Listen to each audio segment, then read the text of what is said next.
Bethlehem Tabernacle TV. Jésus a dit, vous connaîtrez la vérité et la vérité vous affranchira. Bethlehem Tabernacle TV. Quand vous voyez la parole se faire chair, c'est ce qu'on appelle la vérité. Bethlehem Tabernacle TV pour votre édification. Bethlehem Tabernacle TV vous offre des enseignements et des prédications inspirées, tirées du message du temps de la fête.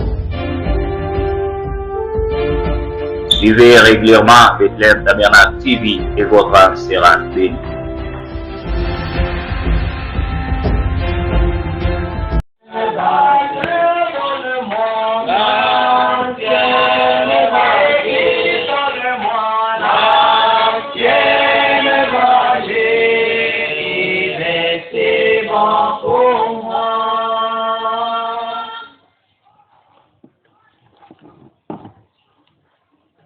Que Dieu bénisse. Amen. Amen. Je vous salue encore dans le nom puissant de notre Sauveur et Rédempteur Jésus-Christ.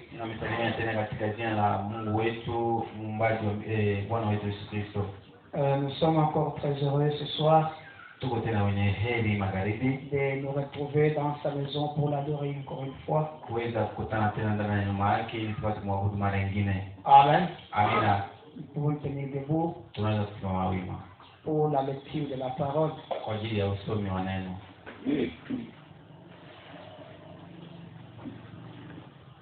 Genèse chapitre 1.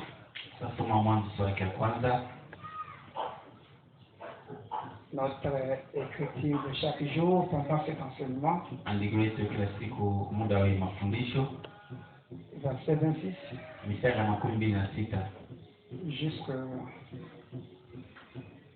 Nous allons descendre jusqu'à 31.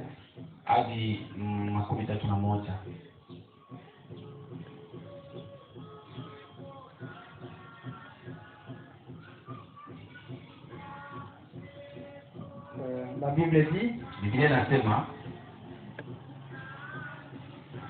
puis Dieu dit, faisons l'homme à notre image,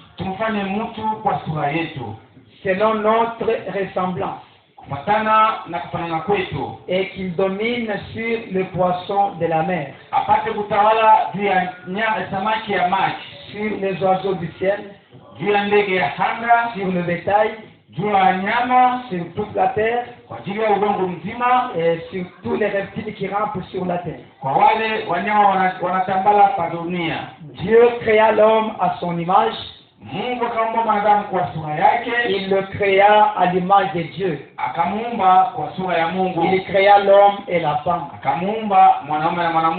Dieu le bénit et Dieu leur dit, soyez féconds, multipliez, remplissez la terre et la sujettissez, et dominez sur les poissons de la mer, sur les oiseaux du ciel, c'est tout animal qui se meut sur la terre. Et Dieu dit, voici, je vous donne toute l'herbe importante de la semence, et qui est à la surface de toute la terre,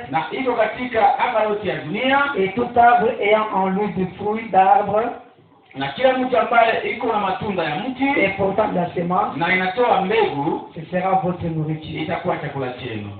Et à tout animal de la terre, à tout oiseau du ciel, et à tout ce qui se met sur la terre, ayant en soi un souffle de vie, je donne toute herbe verte pour nourriture. Et cela fut ainsi. Dieu dit que tout ce qu'il avait fait, et voici, cela était très bon. Ainsi, il y eut un soir et il y eut un matin. Ce fut le 6e jour. Que Dieu bénisse sa parole. Je suis encore très content de voir Frère Jacques. Il a a voyagé. Alisafiri. Et ce soir, il est parmi nous. Na hii magharibi eko katikati yetu na hata njema. Que Dieu soit béni pour l'avoir protégé. Mungu apate kubarikiwa kwa ajili ya kuweza kumkinga. Amen. Amina. Alors, nous parlons sur qu'est-ce que l'homme. Basi tunazungumzia ndio mtu ni nani. Aujourd'hui, vous avez remarqué que dans Genèse chapitre 1, leo continué jusqu'au verset 31. Uliona kwamba leo katika Mwanzo ya kwanza nikaendelea mpaka mstari wa 11. Au verset 31, quand Dieu crée l'homme, il termine. Verset ya 11 wakati Mungu anaumba mwanadamu anamaanisha. La Bible dit que Dieu vit tout ce qu'il avait fait et voici cela était très bon. Na Biblia inasema Mungu aliona vyote ambavyo alifanya na tazama vilikuwa vizuri sana. Et pourtant, si vous lisez, quand il a commencé à créer le premier jour, na wakati mnasoma wakati alianza kuumba siku ya kwanza, à la fin il dit Dieu dit que cela était bon. Mungu akaona kusema ilikuwa mzuri. Deuxième jour, Dieu dit que cela était bon. Inasema kwamba Mungu akaona kama ilikuwa mzuri. Troisième jour, Dieu dit que cela était bon. Siku ya tatu Mungu akaona kusema ilikuwa vizuri. Mais quand il a créé l'homme, lakini wakati aliumba mtu, la Bible dit Dieu dit que cela était très bon. Biblia inasema Mungu akaona kusema ilikuwa mzuri sana. Amen. Amina. Il dit cela était très bon. Anasema hii ilikuwa mzuri sana. Ce n'est plus bon mais très bon. Haiko tena mzuri lakini mzuri zaidi. Il a ajouté un superlatif très bon. Alifanya nyongezi ya kuwa mzuri sana. Pour dire que l'homme est différent de toute autre créature. Ndio kusema kwamba mtu anachana na kiumbe chochote. Quand Dieu a créé l'animal, il n'a pas dit faisons l'animal à notre image. Wakati Mungu alimuumba mnyama, kusema tumfanye nyama kwa sura yetu. Quand il a créé l'arbre, il n'a pas dit faisons l'arbre à notre image. Hata wakati alimuumba mtu, kusema tuumbe mtu kwa sura zetu. Mais la Bible dit Dieu créa. Lakini Biblia inasema Mungu kaumba. Lui seul. Yeye peke yake. Il créa. Aliumba. Il créa. Aliumba. Il créa. Aliumba. Mais arrivé alors, lakini mpigo mtu, au lieu de dire baada ya kusema Dieu créa, Mungu kaumba, la Bible dit Biblia inasema Dieu dit Mungu anasema faisons. Tumfanye. Ce n'est plus Dieu seul, mais il appelle d'autres pour l'aider à faire l'homme. Maintenant faisons. Nous avons vu que Dieu parlait à ses attributs qui étaient en lui. Excusez pour la boue. Dieu appela ses attributs. Comme en lui il y avait l'attribut d'être père. Comme en lui il y avait l'attribut d'être sauveur. En lui il y avait l'attribut d'être créateur. En lui il y avait l'attribut d'être guérisseur. Il a rassemblé tous ces attributs. Et il dit faisons maintenant l'homme à notre image, qui ressemble aux attributs qui sont en moi. Comme je suis créateur, que l'homme est l'image d'un créateur. Comme je suis sauveur, que l'homme est l'image d'un sauveur. Comme je suis guérisseur, l'homme que je vais créer, qu'il soit l'image d'un créateur. Que Dieu bénisse. Alors nous allons continuer ce soir. Nous avons vu que Jésus vivait dans deux mondes à la fois. Il vivait dans un monde naturel, là où il pouvait manger, il pouvait dormir, il pouvait marcher. Mais il vivait dans un autre monde. Le monde, personne ne savait ce monde-là. C'est lui-même qui connaissait ce monde. Et Branham dit qu'il vivait dans un monde de foi. Un monde de la foi parfaite. Et les gens ne comprenaient pas Jésus. Même ses propres ne comprenaient pas Jésus. Parce que c'était quelqu'un qui vivait dans deux mondes au même moment. Il avait deux langages. Un jour, sont venus lui dire, Lazare, ton frère est malade. Lazaro ndugu yako ni mgonjwa. Ton ami est malade. Rafiki yako ni mgonjwa. Il n'est pas allé. Hakwenda. On envoie comme un autre. Bana mtu mtu mwingine. Il n'est pas allé. Aendi. Il Lazare est mort. Sasa Lazaro akafa. On envoie quelqu'un pour lui dire. Wanatoa mtu wa kuja kuambia mwalimu Lazaro anakufa. Et lui maintenant garde l'église. Sasa yeye anaangalia kanisa. Il dit mon église. Atoka kanisa yangu. Allons à Bethanie. Twende kule Bethania. Car Lazare dort. Sababu Lazaro analala. Ils ont dit amen. Akasema mwalimu, même si c'est ton ami. hata kama ni rafiki yako. Pour aller réveiller quelqu'un, il faut qu'on aille jusqu'à Bethanie. Si quelqu'un dort, il va se réveiller. Kwa ajili ya kwenda kwa mtu mmoja mpaka mpaka Bethania, sasa mtu anataka basi. Il veut nous faire voyager tous pour se faire aller réveiller ton ami. S'il dort, c'est bien. Nous aussi nous dormons. Mais il va se réveiller. La Bible dit ils n'ont pas compris le langage. Parce que Jésus avait un langage. Il avait un langage de ce monde. Il avait un langage d'un autre monde. Quand il a vu que ces gens ne comprenaient pas, il a quitté son monde à lui. Il est rentré dans les mondes pour qu'ils les comprennent. Il a quitté son monde. Il est descendu dans leur monde.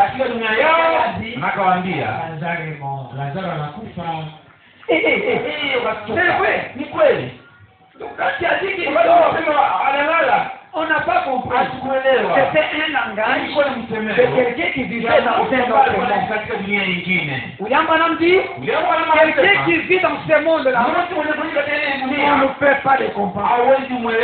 Il a un langage un peu compliqué. Mais nous avons vu avec vous. Branham dit que tous ceux qui vivent en Christ, tous ceux qui sont nés de nouveau, ce sont des gens qu'on ne peut pas comprendre. C'est pourquoi il a dit à Nicodème, Nicodème, si tu n'es né de nouveau, tu ne peux pas entrer dans les royaumes. Ça, c'était un langage de quelqu'un qui était dans un autre monde. Comme Nicodème, lui, était dans ce monde ici. Le monde de 5 sens. Il a dit, oh, à mon âge, tu vois avec les cheveux blancs, comment je fais encore rentrer dans le sein de ma mère et naître encore? C'est impossible. Nicodème ne pouvait pas comprendre parce que lui vivait dans ce monde. Mais Jésus vivait dans un autre monde. Il avait un autre langage. Il a essayé d'expliquer Nicodème. Nicodème ne comprend pas. Finalement, il dit Nicodème, ce qui est terrestre est terrestre. Et ce qui est terrestre. Pour te dire que toi, Nicodème, il y a encore terrestre. Mais ce que moi je te parle, ce n'est pas des choses. Il dit un homme qui est né de nouveau. Il est comme le vent. Tu entends les bruits, mais tu ne sais pas. Ça vient d'où et ça part. Il dit ainsi, tout celui qui est né de nouveau. Tu peux l'entendre parler, mais tu ne le comprends pas. Il veut aller où? Il vient d'où? Qu'est-ce qu'il dit? C'est quelqu'un qui vit dans un autre monde. Que Dieu bénisse. Ce monde est appelé le monde de la foi. Ce n'est pas un monde où on commence à fabriquer la foi. Mais la foi est notre mère qui nous fait naître dans ce monde-là. Que Dieu bénisse. C'est la foi qui nous fait entrer dans ce monde. C'est elle qui nous fait naître dans ce monde. Dans ce monde-là, on ne cherche pas la foi. On ne prie pas pour avoir la foi. On ne gêne pas pour avoir la foi. Mais c'est la foi qui nous fait naître dans ce monde. Et Branham dit, vous devenez des mystiques. Les gens que le monde ne peut jamais comprendre. Tu peux parler et les gens ne comprennent. Tu peux expliquer et les gens ne comprennent. Maintenant, laissez-moi vous dire que cette foi parfaite, même si vous êtes né de nouveau, vous avez la foi parfaite, mais vous pouvez la voir, mais le travail ne fonctionne pas. Écoutez maintenant très bien. Parce que tu vas dire, moi je n'ai pas la foi parfaite. Et pourtant tu es né de nouveau. William Branham dit, celui qui est né de nouveau, il vit dans un autre monde, qui est le monde de la foi parfaite. Mais là, comment toi tu es déjà né de nouveau? Mais tu ne vois pas la manifestation de cette foi. Qu'est-ce qui fait que tu ne manifestes pas la foi que tu as? Ce n'est pas que tu n'as pas la foi. Ce n'est pas que tu n'es pas né de nouveau. Tu es né de nouveau. La foi est là. Mais tu ne la manifestes pas. Pourquoi? Qu'est-ce qui empêche cette manifestation de la foi parfaite?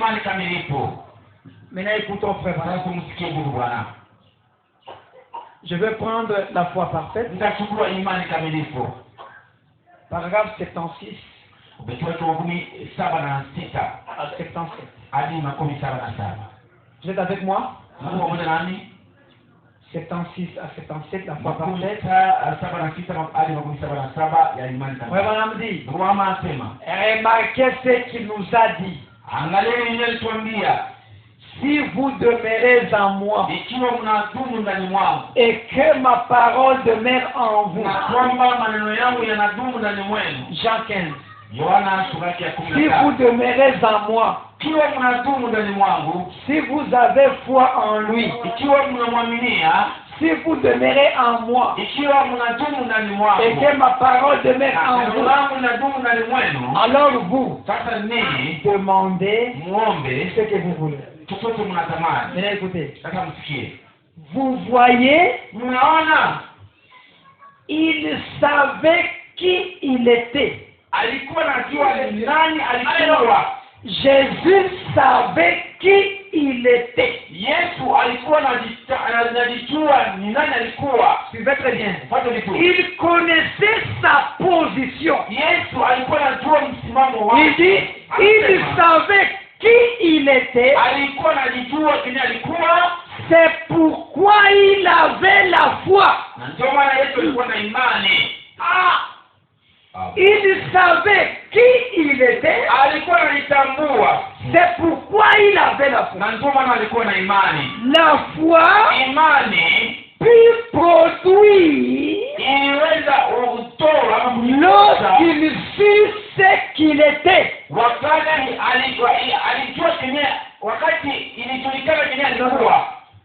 Lorsqu'il sut ce qu'il était.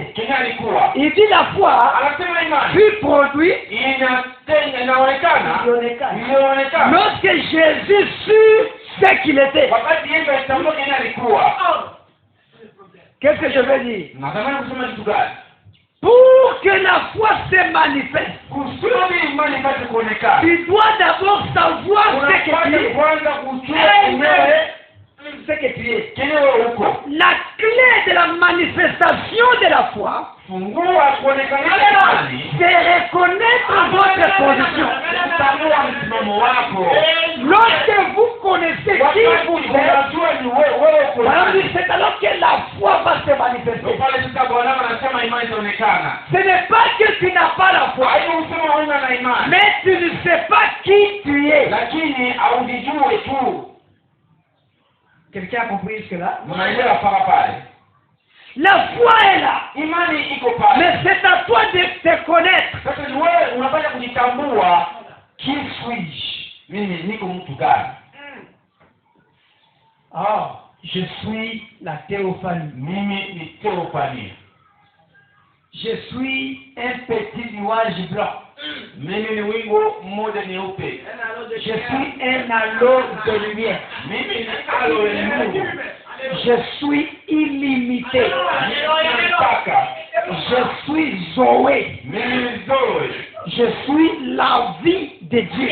Mimi ni uzima wa Mungu. Je ne dis pas j'ai Zoé. Mimi niseme niko Zoe. Non, je ne dis pas que j'ai Zoé, Siseme niko na Zoe. mais je suis Zoé. Lakini nasema niko Zoe. Je suis la vie éternelle. Mimi ni uzima wa milele. Je suis Dieu. Mimi ni Mungu. Maintenant, lorsque quelqu'un comprend qui il est, Sasa wakati mtu anaelewa kimya yeye iko, c'est alors que la foi va commencer à se manifester. pale imani itaanza kutuonyesha. Que Dieu bénisse. Mungu awabariki. Même si vous avez la foi, Hata kama uko na si vous imani, ne connaissez pas votre position, sasa ikiwa utambue msimamo wako, la foi ne peut pas se manifester. imani haiwezi kujionekanisha. Que Dieu bénisse tous. Mungu awabariki wote. Nous allons continuer encore aujourd'hui. Tutatembelea tena leo. Je prends Nachukua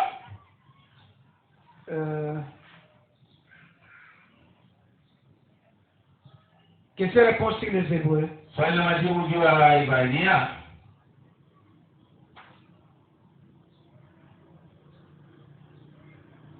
Troisième partie, Sehemu ya 3. au paragraphe 634. Katika kipengele cha 634. Oh!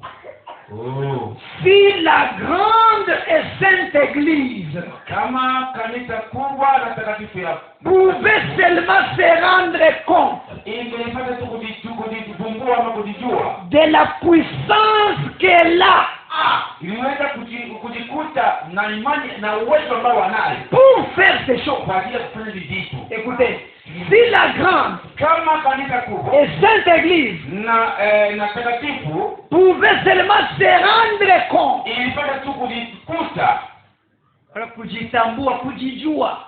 Si c'est quand on dit l'église, wakati wanasema kanisa, l'église ce n'est pas le bâtiment. kanisa sio kibanda, L'église c'est vous, kanisa ni wewe, l'église c'est moi. kanisa ni mimi. Ici Branham parle de l'individu. Anasema njia mtu binafsi. Il dit si la grande sainte Église, Ikiwa kanisa kubwa ou bien au en d'autres termes, kusema kwingine, si frère tel ou sœur tel ikiwa ndugu fulani na dada fulani pouvait seulement se rendre compte wamefanya tu kujitambua, de la puissance qu'elle a, kutambua uwezo ambao wanayo, pas la puissance qu'elle aura. hapana uwezo ambao watapata.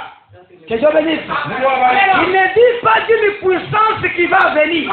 Kwamba na uwezo ambao utakuja, La puissance qu'elle a iko nayo pale iko pour faire des kwa choses. ajili ya kufanya vitu.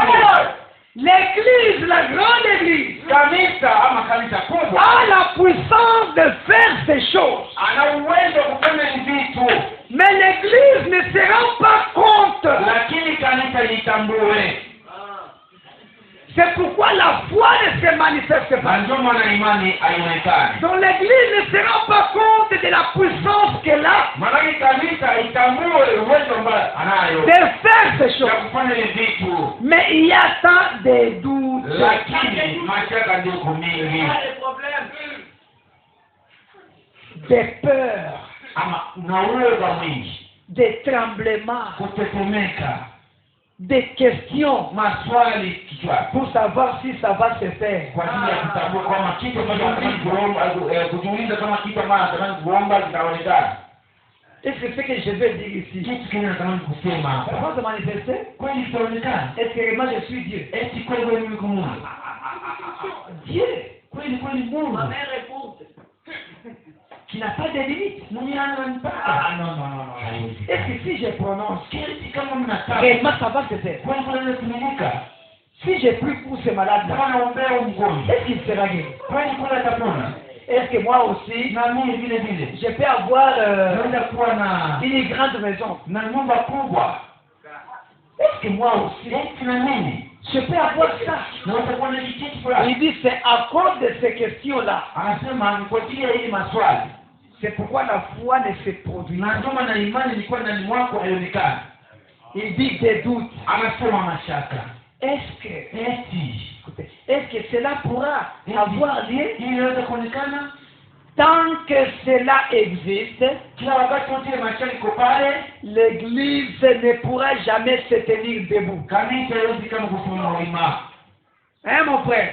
Tu ne peux jamais te tenir debout Hawezi kama kusimama wima. aussi longtemps que tu as encore des questions. Wakati wote una maswali mashaka.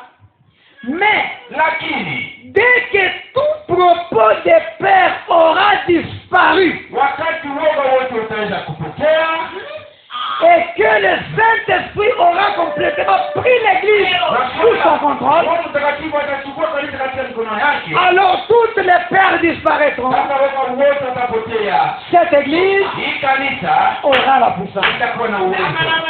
Là, il a dit, Alisema l'église a la puissance. kanisa iko na uwezo. Enfin, il dit l'église aura la puissance. Hapa tena anasema kanisa itapata Je uwezo. sais très bien. Unataka vizuri. Branham ne se contredit pas. Il parle maintenant de la manifestation de la puissance. Anasema kanisa kuonekana kwa uwezo. Lorsque la peur aura Wakati disparu, woga utapotea, vous allez maintenant manifester la puissance. hata pale mtaonyesha uwezo. Voyez? Mnaona? Eh bien, Vizuri. Écoutez. eh bien, Vizuri. ils ont derrière eux Weko nyuma yao l'église, kanisa. les enfants de Dieu, Watoto wa Mungu, les hommes et les femmes. watu na wanawake, tuvete bien, fanye vizuri. Ils ont derrière eux Wako na nyuma yao tout ce que les cieux possèdent. yote mbingu iko navyo. Les enfants de Dieu Watoto wa Mungu ont derrière eux weko nayo nyuma tout ce que les cieux possèdent. yote ambayo mbingu iko navyo. Mais tu vois très bien? Unapata vizuri? Tout ce que les cieux possèdent Yote ambayo dunia mbingu iko navyo sont derrière vous. viko nyuma yenu. C'est à vous simplement Kwenu basi de les faire passer devant vous. mpate kumtokea mbele. Tout est derrière vous. Kwenu iko nyuma yenu. C'est à vous même de penser que c'est derrière vous Mpate kilikuwa nyuma yenu. et de les manifester. Qu'est-ce que le ciel possède? Kitu gani dunia mbingu nakuwa nayo? Tout ce que vous voyez sur la terre, Yote ambayo mnajiona kwa dunia avant que ça vienne sur la terre, ilipate kuja duniani c'était dans le ciel. vilikuwa mbinguni. Parce que c'est Dieu qui a créé. Hao ni Mungu ndiye aliniumba. Et Branham dit, Kama anasema tout ce que vous voyez yote ambayo Mungu a anaona été créé à partir des invisibles. niliumba kupitia vitu havionekani. Donc les arbres que vous voyez, Miti ambayo mnaiona ça se trouve dans le ciel. iko mbinguni. La richesse, le mariage, Hii le ndio travail, kazi. la guérison divine, Mwenendo tungu, la délivrance, kombozi, le salut, wokovu. tout ce que vous connaissez, Yote ambayo mnajua c'est dans les cieux. viko katika mbingu. Maintenant, Branham dit, Bwana anasema les enfants de Dieu, watoto ya Mungu ils ont derrière eux wako nyuma yao tout ce que les cieux possèdent. vyote ambayo dunia iko inahitajika. Maintenant, écoutez, Mbingu inavyo. Sasa msikie. un ambassadeur de Christ Mbalozi wa Kristo a l'autorité. ana mamlaka. Et tout ce que Christ possède Vyote ambayo Kristo kunavyo appartient à cet ambassadeur. ni vya ule mbalozi. L'ambassadeur, c'est qui? Mbalozi ni mtu gani? C'est un représentant d'un État dans un autre État. Mwakilishi wa taifa fulani ndani ya taifa lingine. C'est comme le Congo Ni kama vile Mkongo qui envoie quelqu'un aux États-Unis. ambaye mtuma mtu kule On Marekani l'appelle ambassadeur. anamuita mbalozi. Cet homme-là, Yule mtu il représente tout le Congo. anawakilisha Kongo mzima. Donc cet homme, si vous l'injuriez, Ule mtu ukiwa unamtukana, vous avez injurié tout le Congo. unatukana ni Kongo mzima. S'il dit quelque chose, Ikiwa anasema kitu fulani, c'est le Congo qui a dit. manake ni Kongo ndio anasema ile maneno. Donc derrière lui, Manake nyuma yake il a tout le Congo. Kongo mzima iko nyuma yake. Aidez un peu la sœur. Sasa mjana. Derrière lui, Nyuma yake il a tout le Congo. Kongo mzima iko naye. Si les États-Unis Kama Marekani envoyaient un ambassadeur au Congo, anatuma mbalozi Kongo, Lorsque vous le saluez, wakati unamsalimia yule mbalozi, vous saluez les États-Unis. unasalimia Marekani. Lorsque vous manquez de respect à cet homme-là, Unamkosea yule mtu. ce n'est pas l'individu que vous avez manqué de respect. Unakosea adabu. C'est aux États-Unis Ni Marekani. que vous avez manqué de respect. Unakosea adabu. Et Branham dit, Branham anasema, les enfants de Dieu sont des ambassadeurs. wao ni wabalozi. Ils ont quitté le ciel Walitoka mbinguni pour venir sur la terre, ili waje duniani représenter le ciel sur la terre. kuwakilisha mbingu pa dunia. Et lorsque un pays envoie un ambassadeur, Wakati nchi fulani inatuma mbalozi, il ne l'envoie pas vide. hawamtume bure. Il a derrière lui toute la puissance de ce pays. Eko naye nyuma yake uwezo wote wa nchi yake. Et lorsque Dieu nous envoie comme des ambassadeurs, Wakati Mungu alituma wale wabalozi, Branham dit, Branham anasema vous avez derrière vous tout ce que les cieux possèdent. Mungu nyuma yenu na kila kitu mbingu nakuwa nacho. Lorsque vous parlez, vous dites quelque Wakati chose, unasema unatamka msemo ce fulani, n'est pas vous, sio wewe, mais c'est le ciel. lakini ni mbingu ndio inatamka. C'est pourquoi vous n'avez pas à vous inquiéter. Kama naona ya kunung'unika. Est-ce que ce que j'ai dit, est-ce que ça va s'accomplir? Ce n'est pas toi qui as dit ça. C'est le pays qui t'a envoyé. Que je le dise. C'est pourquoi Branham dit, c'est celui qui a le Saint-Esprit. Quand il prie, ce n'est pas lui qui prie. C'est Christ qui est en lui, qui est en train de parler. Et quand Christ parle, Dieu exauce. Et nous sommes ensemble. Il continue. Il a dit, allez par tout le monde, vous serez mes témoins après que le Saint-Esprit sera venu sur vous. Et qu'est-ce qu'un témoin? C'est un ambassadeur. Il a pour mission d'aller et de témoigner de quelque chose. Tout pouvoir au ciel est juste dans vos mains. Amen. Tout pouvoir au ciel est juste dans vos mains. Et la parole dit, oh, pourquoi restons-nous assis alors que tout pouvoir est entre nos mains? Pourquoi restons-nous assis? Nous avons vu le mercredi. Branham dit que ça, c'est dans la matière même de l'épouse. La matière de l'épouse, c'est de faire connaître à l'épouse sa position. Si Jésus est venu mourir à la croix, si Jésus a envoyé William Branham, c'était pour restaurer l'homme.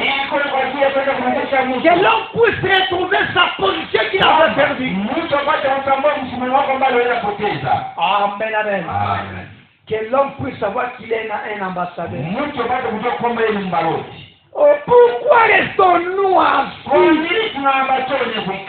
Et l'église est stérile. Et nous restons endormis. C'est parce que nous ne reconnaissons pas ces choses. Quelle chose? Que nous avons la puissance entre nos mains. Amen. Maintenant écoutez. L'épître aux Éphésiens est comparable au livre de Josué.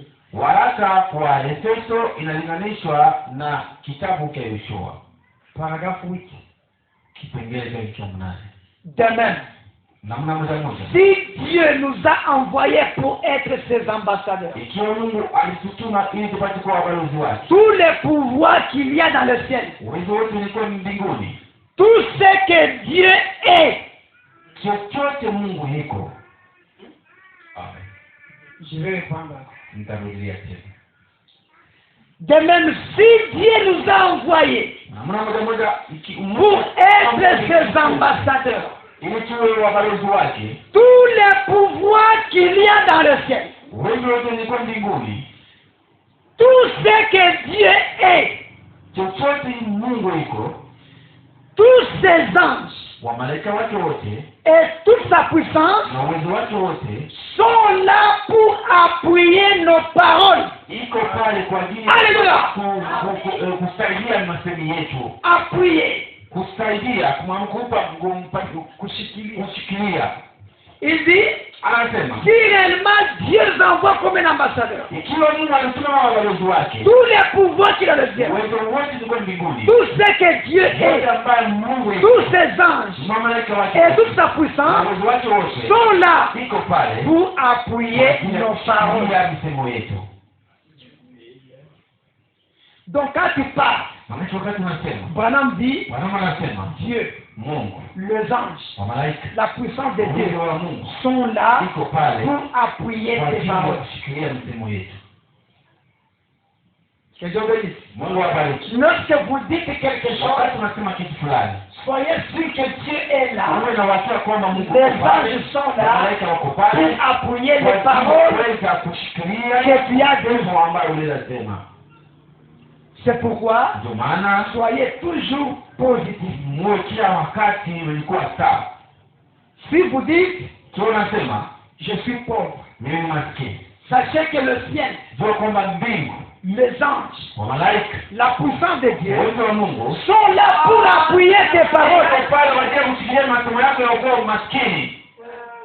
Ce que tu as dit, Yenyewe ulisema sachez que Dieu est là. kwamba Mungu yuko Les pale, anges sont là malaika wako pale pour appuyer tes kwa ajili ya paroles. kushikilia kusema niko maskini. Est-ce que quelqu'un a compris? Eti unaelewa? Voilà là où il y a un grand secret. Angalia tulikuwa siri kubwa. C'est cette phrase qui englobe tout le message que je vous prêche. Maanake hii msema ndio inakuwa inabeba vyote ujumbe na mafunzo yanasema. Donc lorsque vous prononcez quelque chose, Wakati unasema kitu fulani, ne dites pas n'importe quoi. usiseme aizuru kitu gani, Parce que le ciel, sababu mbingu, les anges, wamalaika, toute la puissance de Dieu uwezo wote wa Mungu est là pour appuyer tes uko pale paroles. kusudi ishikilie misemo yako. Ton enfant te lui dit, Mtoto unamwambia toi tu seras un voleur. wewe mtu utakuwa mwizi. Sache que le ciel, Jua kama mbingu, les anges, wamalaika, la puissance de Dieu uwezo wa Mungu est là pour appuyer tes paroles. kushikilia misemo yako, ni nasema ndio mtoto atakuwa mwizi. Même quand tu vas aller au Hata ciel, wakati utakufa, ton enfant deviendra un mtoto wako voleur. atakuachia mwizi. Ah, toi tu seras le prostitué. Wewe utakuwa kahaba wewe. Les anges, Malaika, Dieu, Mungu sont là pour appuyer weko tes pale paroles. kwa ajili ya kushikilia misemo yako ambayo ulisema. Moi je suis chrétien. Mimi ni Mkristo. Quand tu dis ça, Wakati unasema vile, le ciel, mbingu, les anges malaika sont là pour appuyer tes paroles. kuweza kushikilia misemo yako. Moi je suis sauvé. Mimi ni Zoe. Moi je suis un petit lui-même. Mimi niko mdogo yeye peke yake. Le ciel est là Mbingu iko pale. pour appuyer cette parole. Shikilie msemo wako, nasema mimi yeye mdogo. J'ai la puissance. Nina uwezo. Je suis la lumière. Mimi ni nuru. Je suis illimité. Mimi niko, Illimité. mimi sina mpaka. Tout ce que tu dis, Yote kama le unasema, ciel est là pour appuyer. mbingu iko pale kwa ajili ya kuweza kushikilia. Alors désormais, Sasa tangia leo il faut savoir contrôler vos paroles. inafaa kujua namna ya kuchunguza misemo ambayo Mungu anasema. Que Dieu bénisse. Mungu abariki. Il faut savoir contrôler vos paroles. Inafaa kujua namna gani ya kuchunguza misemo hii. Fabrice, tu viens. Tu dois savoir comment contrôler tes paroles. Unapata kujua namna gani ya kuweza kuchunguza misemo. Parce que Sababu ce que vous dites, yenyewe unasema le ciel est là pour appuyer. mbingu iko pale kwa ajili ya kushikilia. Est-ce que nous sommes d'accord? Tuko sawa?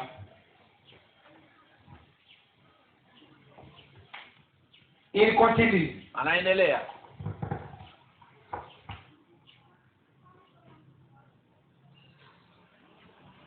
Oui. Si nous sommes vraiment des messagers établis, kama tuko kweli wajumbe ambao tulichiliwa et envoyés vers les gens, na tunatumwa kwa watu, Dieu doit honorer la parole. Mungu anapaswa kuheshimia neno letu, Car il a si solennellement écrit, sababu inaandikwa kabisa tout ce que vous lierez sur la terre, Wote mtafunga duniani. je le lierai dans le ciel. Mtafunga mbinguni. Si vous liez la pauvreté, Kama unafunga umaskini, la pauvreté est liée umaskini unafungwa nao dans ta vie. katika maisha yako. Si tu lis la pauvreté, Kama unafunga umaskini, le ciel lit. na mbingu vile vile inafunga. Mais si tu délies la pauvreté, Ikiwa unafungua umaskini kwako, le ciel va te lier. unafungua umaskini kwako. Si tu lis le chômage, Ikiwa unafunga kukosa wako kazi, le ciel aussi va lier le Mungu chômage. naye atafunga kukosa wako kazi. Mais quand tu vas délier le chômage, Utafungua kukosa kazi. ne pensez pas que le ciel va rester sans délier. Usiwachulie kwamba mbingu utawajaga kufungua kukosa Le ciel aussi kazi. va délier le chômage. Vile vile mbingu utafungua kukosa kazi kwako. Si vous liez la maladie, Ikiwa unabana unafunga magonjwa, le ciel va lier la maladie. mbingu nayo itafunga. Mais une fois vous la déliez, lakini mara moja unaifungua ile le ciel magonjwa, aussi délie. mbingu nayo inafunga. Pour dire que Bila kusema kwamba celui qui a la clé de la vie d'un homme, c'est l'homme lui-même. yule mwenye kufungua maisha ya Mungu Alors, c'est nous-mêmes qui avons les clés tunafungua de la vie. ya maisha. Ce que tu es en train de lier dans ta vie, Hiyo huko inafunga maisha yako, c'est lié au ciel. inafunga ya mbingu. Ce que toi tu délies, en d'autres termes, Mfumo mwingine. ce que tu permets, Yenyewe unaruhusia, ce que tu ouvres, yenyewe unafungua, tu donnes accès libre. unapatia njia. Ce que tu permets dans ta vie, Yenyewe unaruhusia maishani mwako, le ciel le permet. mbingu nayo inairuhusia. Ce que tu refuses dans ta vie, Unakataa maishani mwako, le ciel aussi doit le refuser. inapaswa kukataa. Nous avons la clé Tunafungua de notre propre vie. ya maisha yetu wenyewe. Et c'est amen. Eti amina kweli. Tout ça, Hivi vyote Dieu est en train de nous dire Mungu anatuambia qu'il n'est pas responsable kwamba sio msimamizi de ce qui nous ya arrive. vitu ambavyo tufikia. Voilà. Il nous dit que nous sommes nous-mêmes les responsables. Anatuambia kwamba sisi wenyewe ndio wasimamizi. On te donne la clé. Wanakupatia funguo, Va dans la chambre, uende katika kile chumba, prends l'argent. chukue pesa. Toi, tu as la clé, Wewe tu unafungua, arrives à la porte, unafika kwa mlango, tu n'ouvres pas. aufungule mlango. Est-ce que c'est le problème Eti qui t'a donné la clé? ya mtu anayetaka kufungua, La clé est là. unafungua mkononi. Mais tu n'ouvres pas. Si tu meurs affamé, Ukifa na njaa, ce n'est pas le problème qui t'a donné la clé. C'est toi-même qui n'as pas ouvert la porte. Et Jésus dit, na Yesu anasema je vous donne la clé. nanipatia funguo. Quelle déclaration? Nilisema kama ni kweli. Quelle déclaration? Sema bali huyo, Je vous donne la clé. nanipatia funguo. La clé, Funguo. ça veut dire le pouvoir. Mamake mamlaka, Je vous donne le pouvoir nanipatia uwezo d'être ce que vous voulez être. ya kuwa kenyewe unatamani kuwa.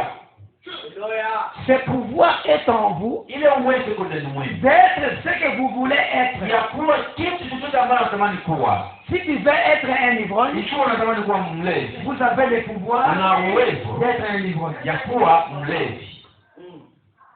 Si tu veux être un saint, Ikiwa unatamani kuwa vous mtakatifu, avez le pouvoir una uwezo d'être un ya vieux. kuwa mtakatifu. Nous avons la clé. Tunafungua, C'est à nous. ni kwetu. Et la clé elle-même, hein, Nafungua yote. c'est quoi? Ni kitu gani? C'est reconnaître ce que vous Ni êtes. kutambua kenyewe wewe uko. Si vous avez la puissance, Kama uko na uwezo, mais vous ne le connaissez pas cette lakini puissance, ile uwezo uitambue, ça ne peut pas œuvrer. haitatumika. Tu dois d'abord reconnaître Unapaswa kwanza kutambua et accepter na kukubali que j'ai la puissance. kwamba niko na uwezo. Quelqu'un peut dire Amen? Na wewe sema amina. Maintenant, écoutez. Sasa msikie. Le pouvoir que nous avons Uwezo ambao tunayo est dans la pensée. iko katika mawazo.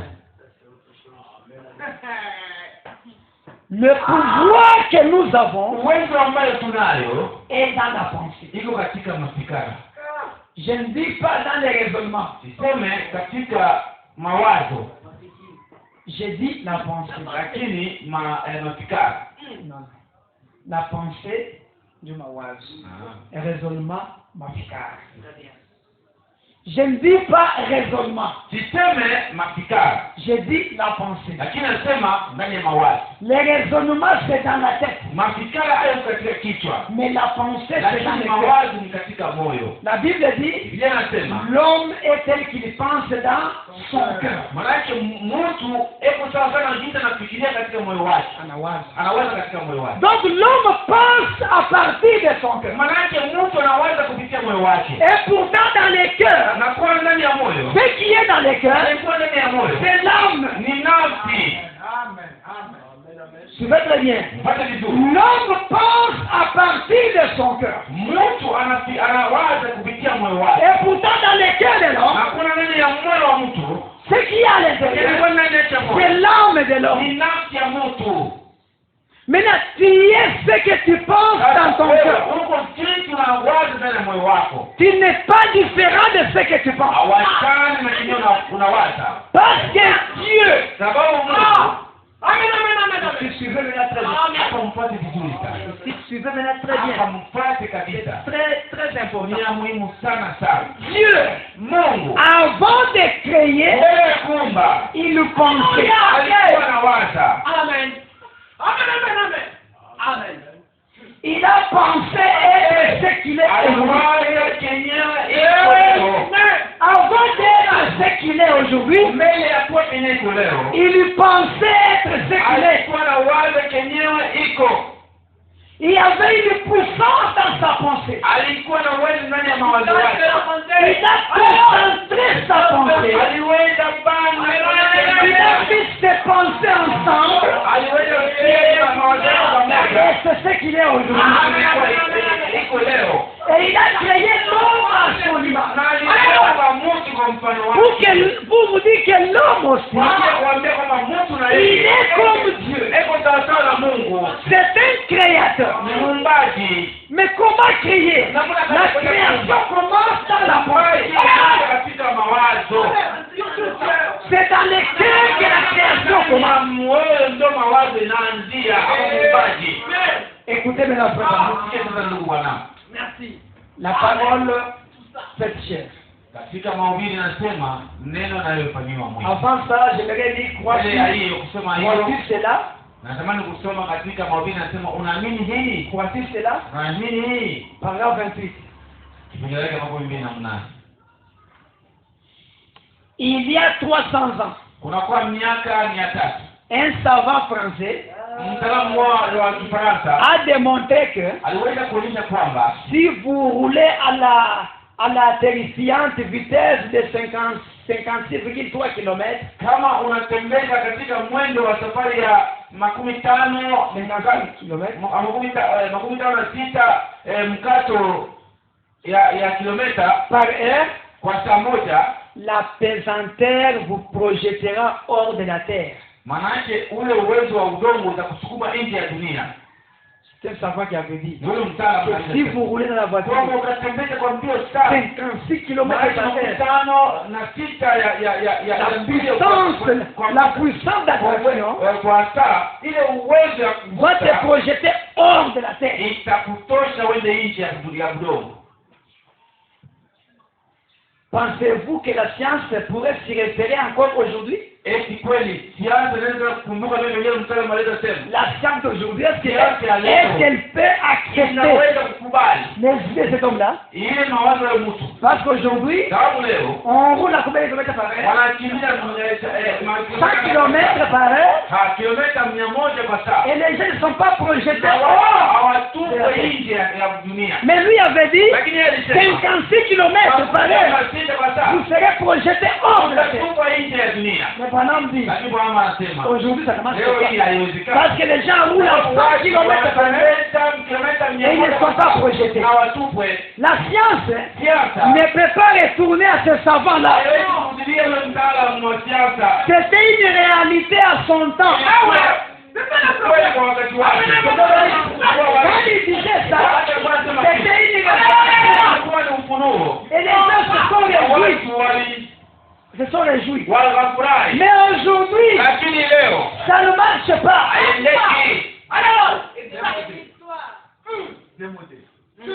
Il dit, Anasema pensez-vous que la science pourrait s'y référer encore aujourd'hui? mnaweza kusema siasa inataka kufikiria kwa siku leo.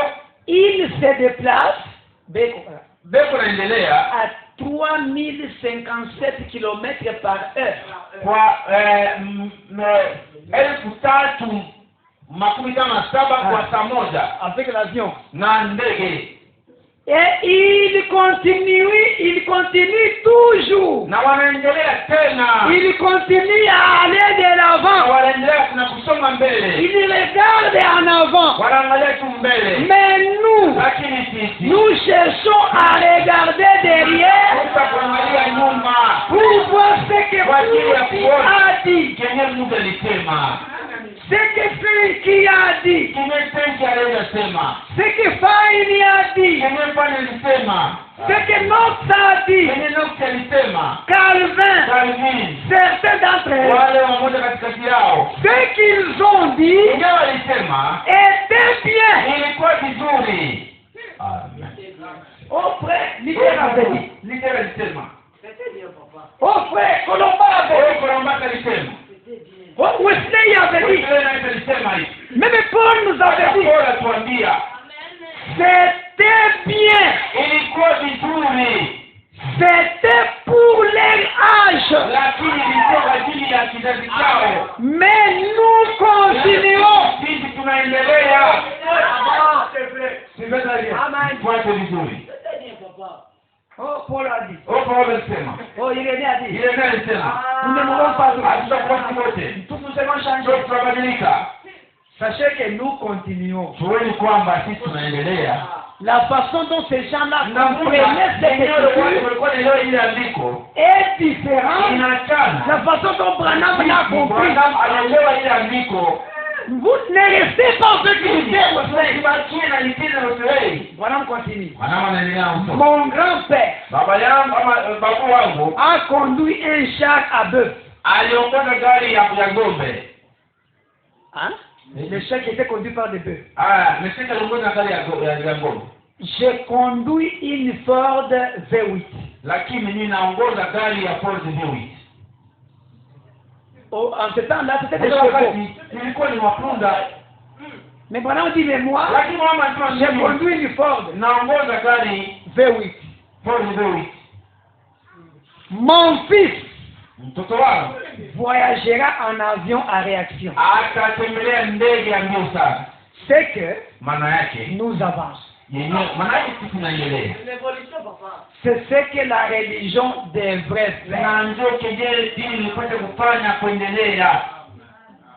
Mais malheureusement, la religion n'évolue pas. La religion n'avance pas. Il dit, la science ne peut pas monter très haut et ensuite elle doit décliner. Mais nous avons des ressources inexploitées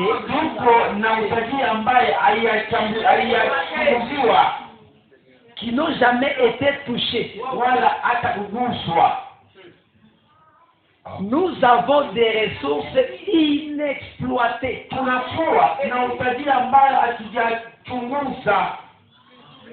Nous jamais été touchés. Écoutez très bien. Oh, nous prenons les messages. On dit, nous avons des ressources inexploitées. On n'a même pas touché. Et Hatujagusa. pourtant, nous avons. On a dit, nous avons. Il ne dit pas que nous aurons. Hausemi kama tutaipata. Nous avons Tunayo des ressources inépuisables. utajiri ambao hatujachimba ama C'est comme dans les lacs Tanganyika ici. Sio kama vile hapa kwa ziwa Il y Tanganyika. a des poissons. Mna samaki. Depuis que Dieu a créé le monde, Wanatoka Mungu on n'a pas encore mangé. haujaikula. Ce n'est pas que ces poissons-là n'existent pas. Non, ces poissons existent. Mais nous n'avons pas les gens qui sont capables de descendre ces poissons inexploités.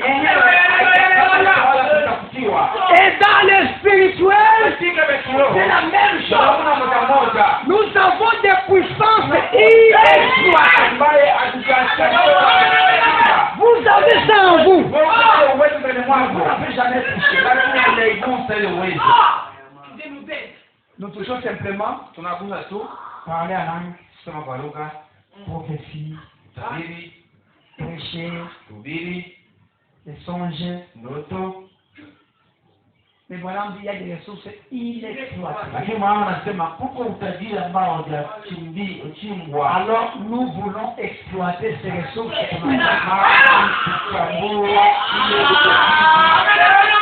Nous devons découvrir qu'est-ce que Dieu a mis. C'est comme à l'école primaire. On nous avait appris le texte d'élaborer les enfants. Que Dieu le dise. Le laboureur et ses enfants. Avant de mourir, il a pris ses enfants. Il dit, écoutez mes enfants, moi je vais partir. Je vous laisse l'héritage. C'est le champ. Un trésor.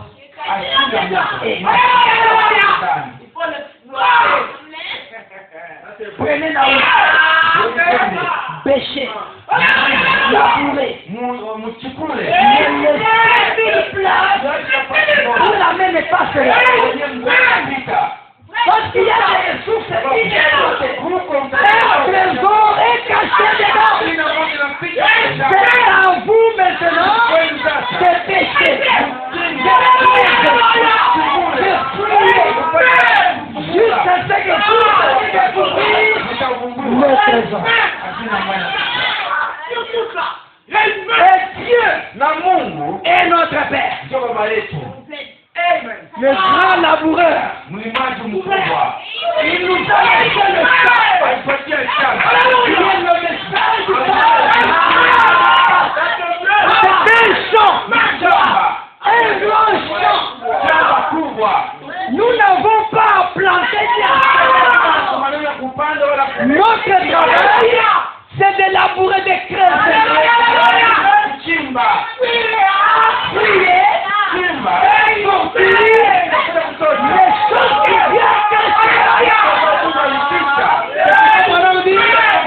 Nous devons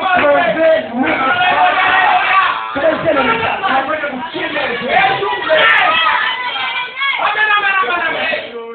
Prêcher le message. Ne pas venir à la chaise. Vous savez, Jésus-Christ est Dieu. Un jour, il va venir. Nous devons creuser. Il devait venir. Il devait venir faire. Nous devons creuser. Maintenant, en nous, il y a des ressources inexploitées. Chacun doit exploiter ce que tu as mis en lui. En d'autres termes, chacun doit savoir comment utiliser les choses que Dieu a placées en toi. Dieu a placé en toi la foi. Utilise la foi. Il a placé l'amour. Utilise l'amour. Il a placé la patience. Prends la patience. Tout ce que Dieu a placé en toi, c'est un trésor.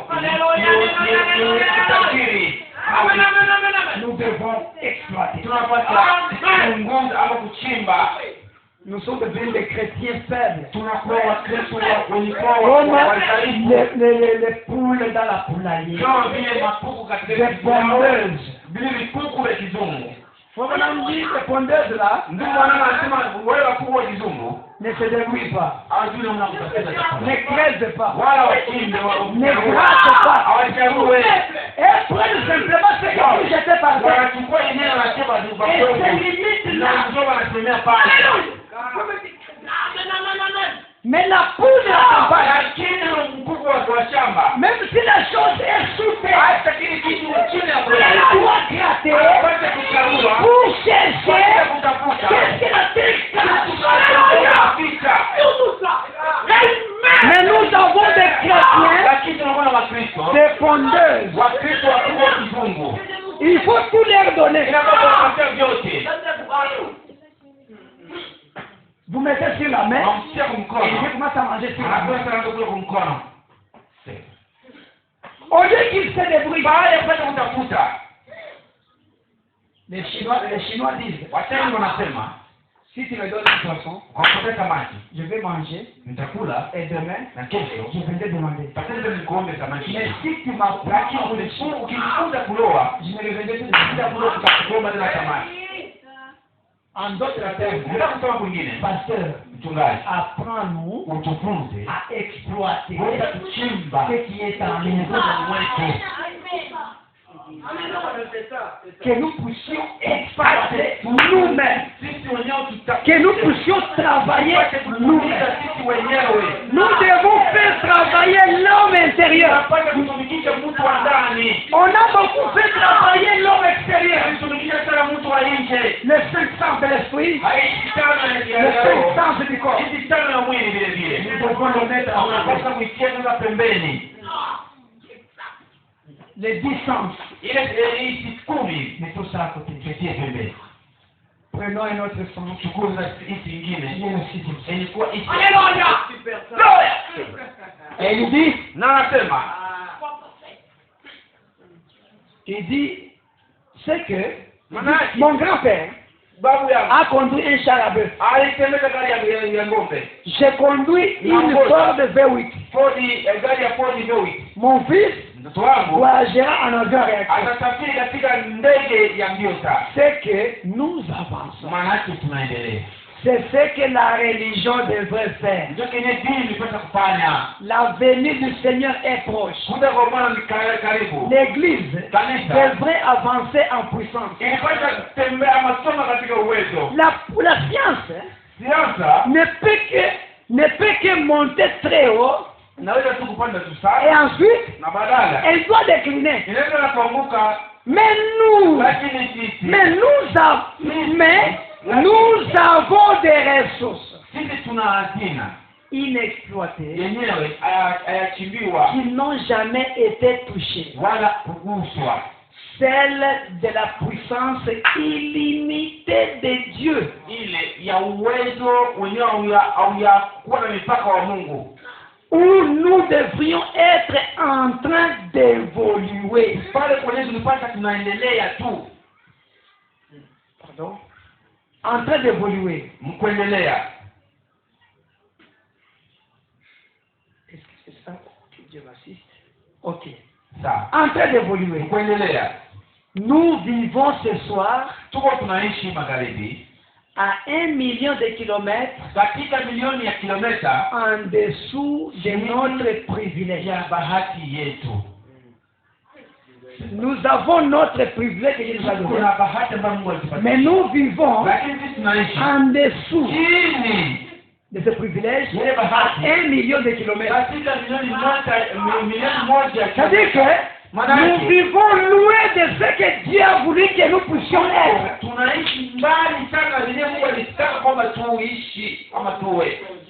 Des privilèges dont les chrétiens doivent jouir. Bahati ambayo Mkristo anapata kufurahikia naye. Bwana mdi, Mwanama anasema, j'ai honte de moi. niko najionea haya. Na Quand haya je regarde ici wakati naangalia huku et que je vois les hôpitaux, naona mahospitali, la maladie magonjwa et les problèmes actuels, na maneno ya kisasa, Notre église kanisa yetu devrait parcourir les rues ilipata kutembea mamikoba guérissant les malades. mkuponisha wagonjwa. Voilà, on dit, j'ai honte Kama nasema niko nasikia haya de voir la maladie, ya kuona magonjwa, les hôpitaux mahospitali et les problèmes na maneno ma matatizo actuels. ya kisasa. Notre église, Kanisa letu Bethlehem Tabernacle, Bethlehem Maskani devrait parcourir les rues ilipata kutembea mamikoba guérissant les malades, ikiponisha wagonjwa, ressuscitant les morts, ikifufua wafu, chassant les démons, ikifukuza mapepo, faisant des miracles kufanya et miujiza des prodiges, na maajabu, amenant le monde entier kuleta dunia à réaliser dunia mzima ipate que kutambua Jésus-Christ kwamba vit. Yesu Kristo anaishi. Nous voulons voir cela être fait. Natamani kuona ile matendo yanayofanyiwe C'est faire. ni kufanya. Que Dieu bénisse.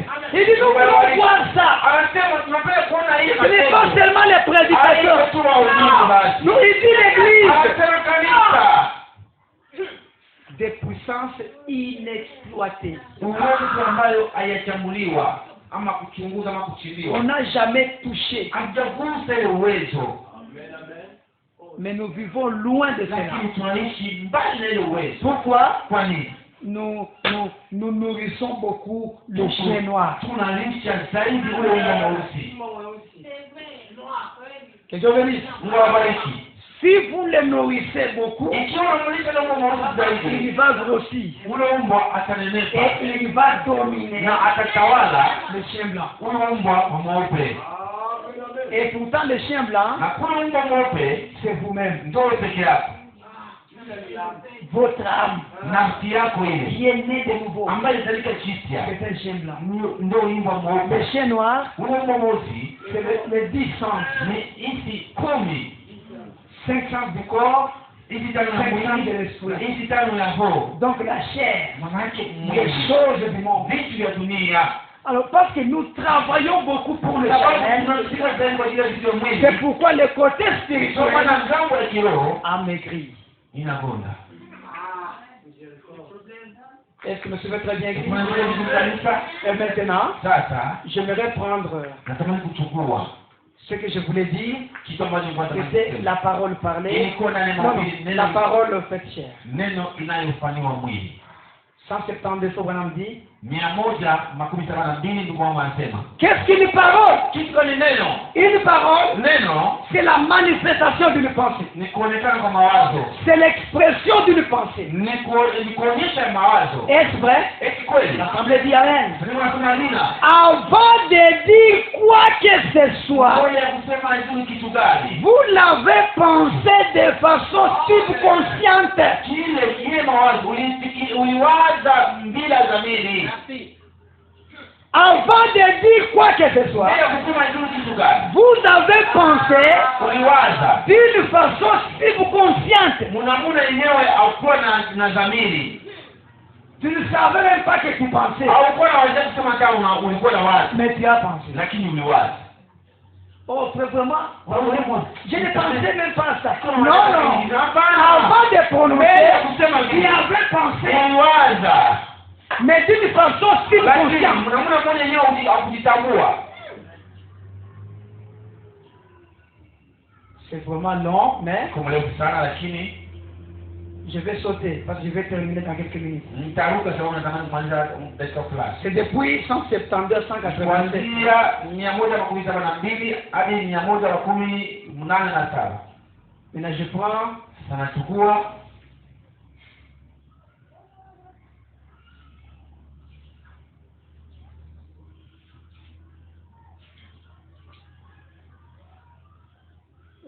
que Dieu m'aide à trouver ça. Mungu anisaidie nipate kupata hii. 183. 183. Et ceux qui sont fils de Dieu Na wale wenye watoto wa Mungu sont conduits par l'Esprit de Dieu. wanaongozwa na roho ya Mungu. Ensuite, Kisha yake quand l'élément humain disparaît wakati umutu unapotea et que l'Esprit de Dieu comble ce vide, na kwamba roho ya Mungu inaziba ile wazi, alors que vous vous êtes vidé, na kuona kwamba uliweza dit Amen. kujitosha ama kujiachilia wazi. Alors ce sera le moment où l'Église, Sasa itakuwa ndio wakati ambao kanisa dans la puissance katika uwezo de la résurrection de ya ufufuo wa Bwana Jésus-Christ, Yesu Kristo marchera sur les pas, itatembea juu ya hatua yake, dans sa puissance, katika uwezo wake, dans ses pensées, katika mawazo yake, dans son être, katika utu wake, dans ses actions. katika matendo yake. Voyez-vous ce que je veux Unaona dire? kitu kwa natamani kusema, Vos pensées mawazo yenu deviendront alors des paroles. sasa misemwa, Et vos na paroles masema se yenu matérialiseront. itajifanya kitu. Vos pensées Mawazo deviendront alors des paroles et vos paroles se matérialiseront. itajifanya mwili. C'est quand Ni l'Église, wakati kanisa dans sa puissance, kwenye uwezo wake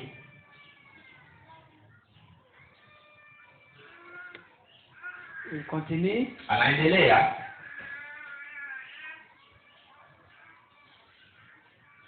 185.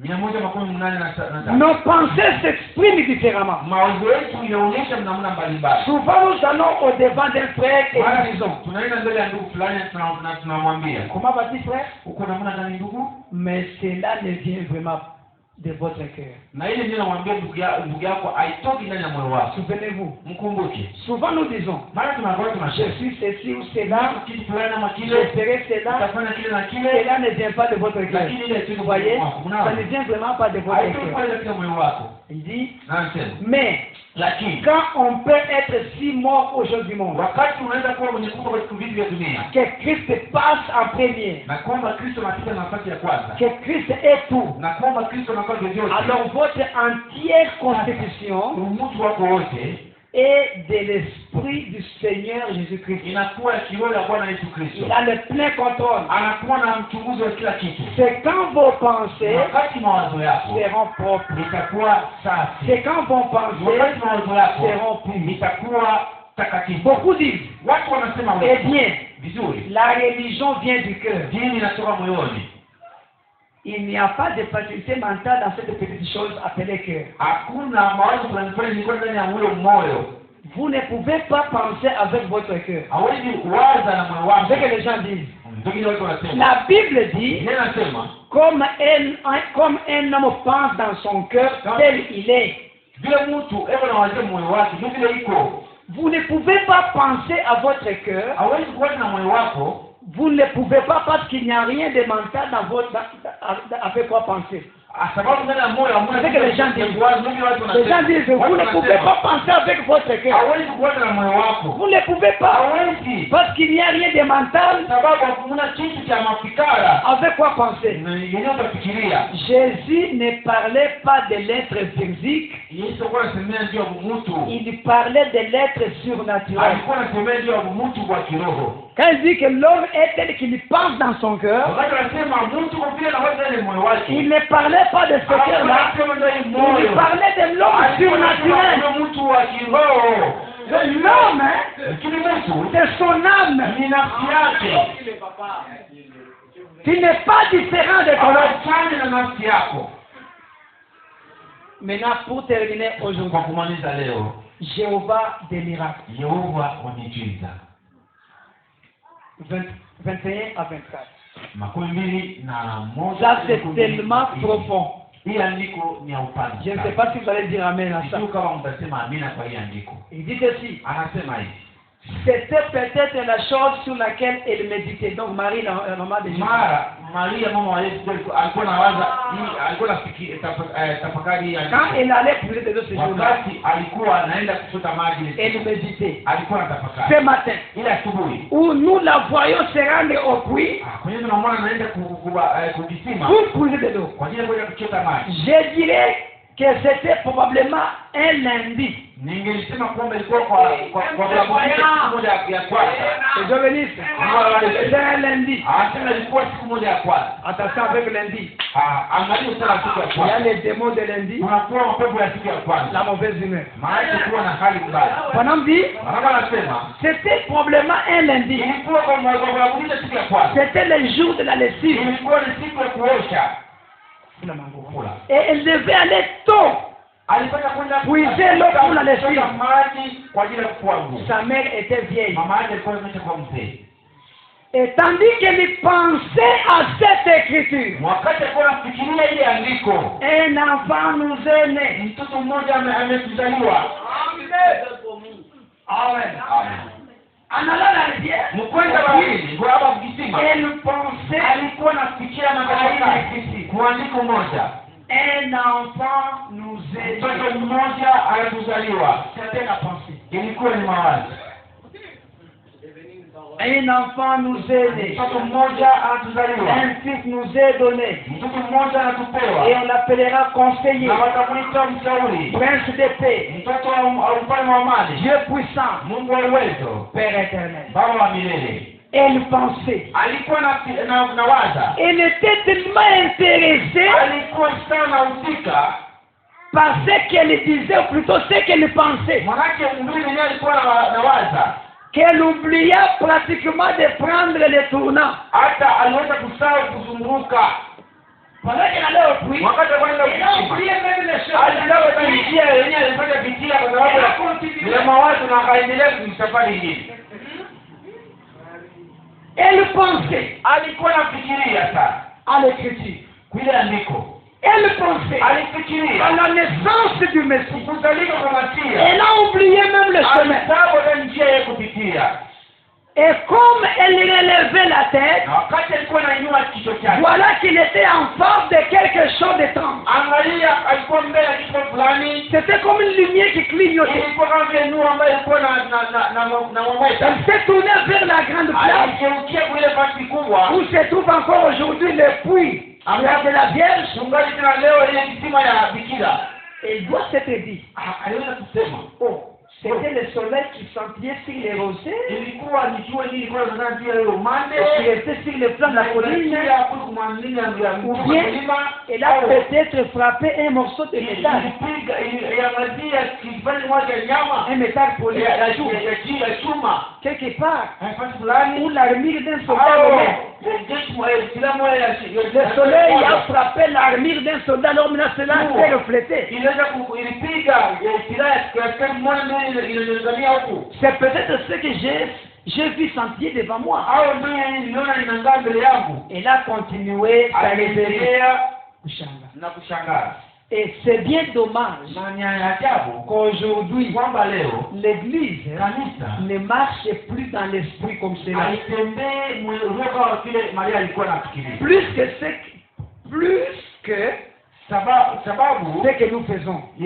zaidi ya Yesu tunapata. Car Sababu c'est en un tel moment que Dieu vient à vous. ni mwele wakati unafikiria sana juu yake ndio Mungu anakuja. Amen. Amen. C'est lorsque vous pensez à Dieu Ni wakati unamfikiria Mungu qu'il vient à vous. ndio Mungu anakuja kwako. Vous savez, Unajua sur le chemin de Marie, katika njia ya Emau c'était au moment où Cléopâtre et son ami parlaient, ilikuwa ni wakati ambao Cleopatra na rafiki walikuwa wanasema. s'entretenaient Walikuwa wanazungumza. et pensaient à Jésus Walikuwa na waza juu ya Yesu. qu'il est sorti Des buissons mkile kijiji à côté d'eux pembeni yao et a fait route avec eux. akasafiri nao pamoja. Cléopâtre pensait Cleopatra alikuwa anafikiria de Jésus. juu ya Yesu. On l'a crucifié. Wanamtundika. Oh, notre maître. Oh, mwalimu Nous, wetu. on pensait que Ilikuwa nadhania celui kwamba qui allait nous délivrer, on l'a crucifié. walimtundika. Pendant qu'il pensait, Wakati walikuwa wanafikiria Christ est venu. Kristo akaja. Qu'est-ce que je veux dire? Kitu anatamani kusema La pensée est créative. nakwenda umba. Amen. Marie a pensé de la naissance de Jésus. Maria alifikiria kuzaliwa kwa Yesu. Cette pensée a attiré l'ange. Ile mawazo yake ilikwenda kuvuta malaika. La pensée est une force d'attraction. Mawazo ni uwezo wa kuvuta. Ce que vous pensez vous attire. Kenye kuna wazo unakokota. Marie a pensé à l'accomplissement de la promesse. Maria aliwaza kutimilika ya malaka. Cette pensée a attiré l'accomplissement de la promesse. Mawazo yake inaweza kukota utimilika wa malaka kwake. Cléopâtre a pensé de Jésus-Christ. Cleopatra aliwaza juu ya Yesu. Cette pensée a attiré Jésus. Ile mawazo Cleopatra aliwaza inaweza kumkokota Yesu na Il dit, c'est quand on pense à lui, ni wakati unafikiria juu yake, il avale les paroles. anakula misemo. Aujourd'hui, Leo le problème qu'a le monde, maneno yalikuwa na dunia leo c'est que nous pensons à tout le reste sauf à lui. ni kusema tunawaza vyote vingine, lakini hatumwaze yeye. Depuis le matin, Tangia asubuhi il a pensé à Dieu combien de fois? ulimfikiria, ulimwaza Mungu mara ngapi? On a pensé vraiment sur l'argent, Tuliwazia pesa, le travail. kazi. Il dit, Anasema et puis, sasa nous nous demandons pourquoi nous ne recevons pas de bénédictions. tunakuwa tunajiuliza na kwa nini hatupati mabaraka. Il dit ceci, écoutez, Anasema hivyo. aujourd'hui, Leo le problème qu'a le monde, maneno yalikuwa na dunia c'est que ni nous kwamba pensons à tout le reste tunawazia vitu vingine vyote, sauf à lui. lakini hatumwaze Mungu. Et puis, nous nous demandons Tunajiuliza pourquoi nous ne recevons pas de bénédictions. kwa nini hatupokee mabaraka. Pour dire que, Kwa ajili ya kusema kwamba pour recevoir la bénédiction, kwa kupokea baraka, la formule est simple. hesabu kwa rahisi, Pensez à lui. mumwaze Mungu. Lorsque vous pensez à Dieu, Wakati unamwaza Mungu, cela attire la bénédiction. yeye sisi anakukuta Et puis, mabaraka. les gens ne pensent pas à Jésus, Baraka sio watu wawazie mais Yesu, ils se demandent pourquoi ils ne sont pas bénis. lakini wanajiuliza hawabarikiwe kwa nini. Je suis chrétien, je vais à l'église, Nenda kanisani, pourquoi tu ne bénis pas? kwa nini mwaza? Il ne te bénit pas parce que tu ne penses pas à lui. Mwanzaki yeye Mungu. Écoutez maintenant, Kamsikie. il y a juste quelques semaines, Kunakuwa majuma fulani, environ 3 semaines, kunakuwa Jumatatu, j'étais assis à côté de sycomore, nilikana kule mtu wa mkuyu, comme je voulais raconter. kama vile nilikuwa natamani Et je kufuatilia. me suis réfléchi. Lakini nikafikiria sasa. C'est là que la première fois, Ndio pale mara ya kwanza il est venu Mungu alikuja mara ya et kwanza. m'a annoncé Na alinitangazia le nouveau ministère. huu utumishi upya. Il était sous un arbre, Alikuwa chini ya mti. en train de penser à Dieu. Alikuwa akifikiria juu ya Mungu. Et Dieu Na descendit Mungu anashuka, et lui a parlé alimwambia du nouveau juu ministère. ya utumishi mpya. Pensez à lui. Mumwanzie Mungu, umfikirie Mungu. Approchez-vous de moi Munisogelee. et je m'approcherai de vous. Nitawasogelea. Dit l'Éternel. Anasema amen. Pensez à lui. Mumfikirie. David a dit Daudi alisema qu'il était, kwamba alikuwa il avait écrit ses préceptes sur les poteaux du lit manake ile maandiko juu ya msingi wa kitanda, et qu'il les méditait jour et nuit. na alikuwa anaifikiria usiku na C'est mchana. ce que l'Église devrait faire. Na ndio kile kanisa linapaswa kufanya. Vous devriez garder votre cœur connecté à Dieu jour et nuit, Mlipaswa kulinda moyo wenu ikiunganishwa na Mungu usiku na mchana. car c'est à ce moment-là qu'il apparaît. Ndio mwenye wakati Mungu anaonekana. Salomon a dit, Salomon alisema, l'homme est tel que sont les pensées de son âme. mtu wewe jinsi mawazo ya nafsi yake iko. Tu veux maintenant? Unaona sasa? Ici, il ne parle pas du cœur. Hapa sema kwa moyo.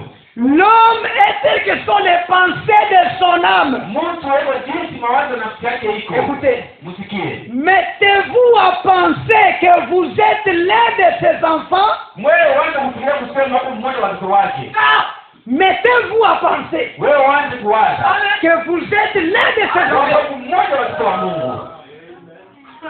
qu'il vous a sauvé, Kwamba alikuokoa. qu'il est bon envers vous Kwamba yeye ni mwema kwako wewe. et que vous l'aimez Kwamba naona umpenda. et que lui vous aime. Na yeye anakupenda. Commencez à Waanze penser. kufikiria vile. Mettez-vous à penser Wewe que vous êtes l'un de ses enfants. kwamba mmoja wa watoto wake. Dis-moi, Sema je mimi suis la fille de Dieu. ni binti wa Mungu. Moi, Mimi je suis le fils de Dieu. ni mtoto wa Mungu mwanaume. Moi, Mimi Dieu m'a sauvé. Mungu ameshakuniokoa. Moi, Mimi Dieu m'a guéri. Mungu ameshaniponya. Moi, Mimi Dieu m'a déjà combattu pour Mungu moi. acha nipigania vita. Moi, Mimi je suis ceci. niko hiki. Madame dit, comment mettez-vous à penser. Wanama anasema uanze kuwaza. N'attendez pas d'aller à l'église, Usisubirie kwenda ni ukanisa. un moment Wala approprié. muda fulani wako. Pensez toujours à lui. Wewe kula mfikirie umwazia Mungu ile kwake tu. Et tandis qu'elle continuait à descendre la rue, Marie, il n'y avait encore personne sur la rue. Et comme elle longeait les petits sentiers poussiéreux qui servaient de trottoir, tout à coup, elle s'aperçut que quelque chose l'envahissait. Un sentiment très étrange. Oh, c'est la plus merveilleuse expérience. Je crois que tout le monde ici a expérimenté ce genre de moments. Si ce n'est pas le cas, ceci pourrait être une bonne soirée pour commencer. Commencez simplement à penser à lui et à l'adorer dans votre cœur. Et tout à coup, vous sentirez la communion intime du Saint-Esprit vous envahir complètement. Et l'onction sera si forte que vous ne pourrez plus la contenir. Vous leverez les mains, vous ferez quelque chose. Vous ne pouvez pas vous tenir tranquille quand cela vient. Vous savez pourquoi dans l'église tu ne dis pas amen? Tu ne penses pas à lui. Tu es dans l'église, mais tes pensées sont déjà à la maison. Dieu ne peut pas te parler. Il ne peut pas te parler. Il ne peut même pas te changer. Il ne peut même pas te bénir. Dieu bénit l'homme qui est dans sa présence. Quand Brother dit, quelqu'un ne peut pas entrer dans la présence de Dieu et sortir le même. Les gens pensent que c'est entrer dans l'église. Seigneur, tu as dit, tu ne peux pas entrer dans ta présence et sortir le même. Est-ce que réellement tu étais dans la présence de Dieu ou bien tu étais dans l'église? Être dans la présence de Dieu, ce n'est pas la chair, c'est votre âme. Vous pensez à lui. Pendant que la parole est prêchée, vous êtes en train de penser à la parole. Vous êtes dans l'esprit de la parole. Vous êtes dans l'esprit. C'est ça, être dans sa présence. Mais beaucoup sont dans l'église, mais ne sont pas dans sa présence. Si tu es une prostituée, tu peux entrer à l'église même 10 ans. Tu ne seras jamais changé. Mais le jour où tu entreras dans sa présence, le même jour, ta vie va changer. Tu peux faire 10 ans dans l'église et il n'y aura pas de changement. Mais seulement une minute dans sa présence, ça suffit. Ça suffit. C'est pourquoi il faut entrer dans sa présence. Pas seulement dans l'église. Tu peux être dans ta chambre, mais tu es toujours dans sa présence.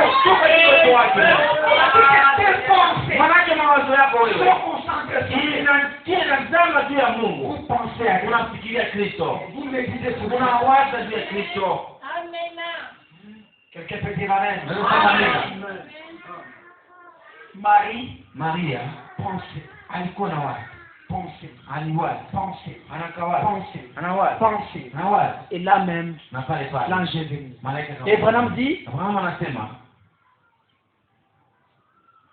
pendant qu'elle pensait, sans remarquer qui était autour d'elle, peut-être que la demoiselle portait des sandales aux pieds.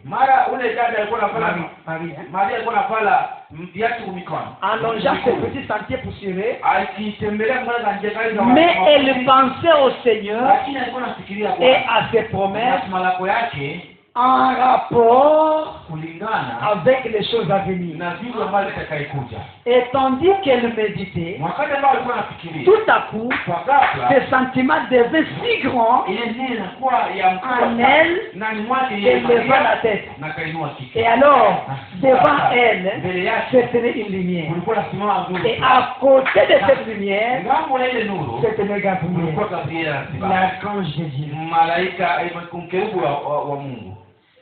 Si vous voulez que les anges vous apparaissent, Ikiwa unatamani wa malaika wakuonekanie, pensez à Dieu.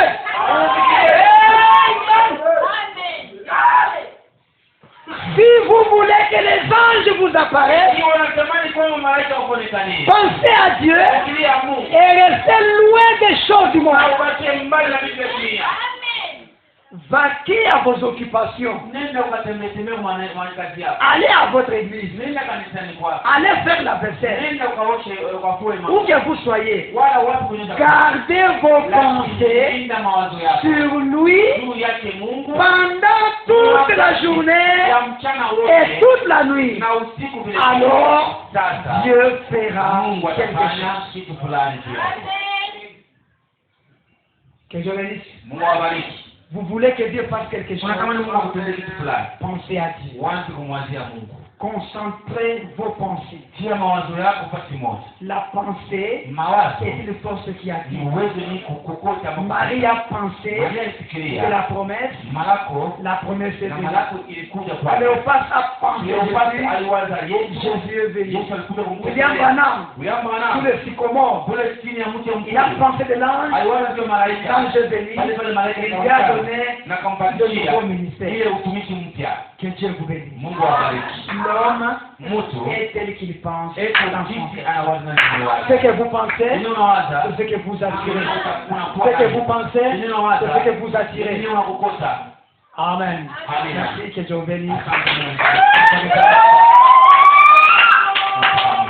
Amen, amen. Amina. Voilà l'homme. Angalia mtu Il n'est pas différent achane des pensées qui sont dans son na âme. mawazo liko ndani ya nafsi. Il est ce que fait penser dans son âme. Mtu eko jinsi mawazo yake katika nafsi yake. Mettons-nous debout Simame wima et nous allons prier. na tutaomba Mungu.